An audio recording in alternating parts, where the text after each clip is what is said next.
দর্শক, এ পর্যায়ে জানাতে চাই কৃষকের ঈদ কেমন কাটছে। এ বিষয়ে বিস্তারিত খবরাখবর জানাতে রংপুর থেকে যুক্ত হচ্ছেন সহকর্মী সুজন আহমেদ। সুজন, আমাদেরকে জানাবেন যে কোরবানির ঈদ কেমন কাটছেন কৃষকের এবং তারা কি বলছেন। ধন্যবাদ তমা, আপনি যেমনটা বলছিলেন, আসলে আমি দাঁড়িয়ে রয়েছি রংপুরের একদম গঙ্গাচড়া উপজেলায় এক এলাকায়। সেই এলাকায় চায়ের দোকানে যে আমরা বসে আছি, আজকে তারা চায়ের দোকানে যে তাদের ঈদ কেমন কাটলো আমরা জানতে চাবো একজন কৃষকের কাছে। আমাদের কাছে একজন কৃষক আছে, অনেক কৃষক আছেন, তার মধ্যে থেকে একজন কৃষককে জানতে চাবো আসলে আপনাদের ঈদ আজকে কেমন কাটলো এবং কেমন উপভোগ করতেছেন আপনাদের ঈদ, একটু আমাকে জানাবেন। আরে ঈদ লাগছে মনে খুশির জোয়ার সবখানে, আরে ঈদ লাগছে মনে বিকাশ পেমেন্ট সবখানে।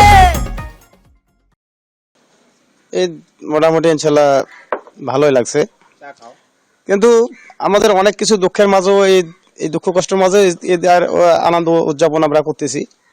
আমাদের এই যে আমরা কৃষক, আলু নষ্ট হয়ে গেছে, তারপরে ধান পানিতে ডুবে গেছে, এরকম শুনছিলেন তোমার শুনছিলেন যে তাদের কিন্তু ঈদের আগেই আলু ধান তলিয়ে গেছে।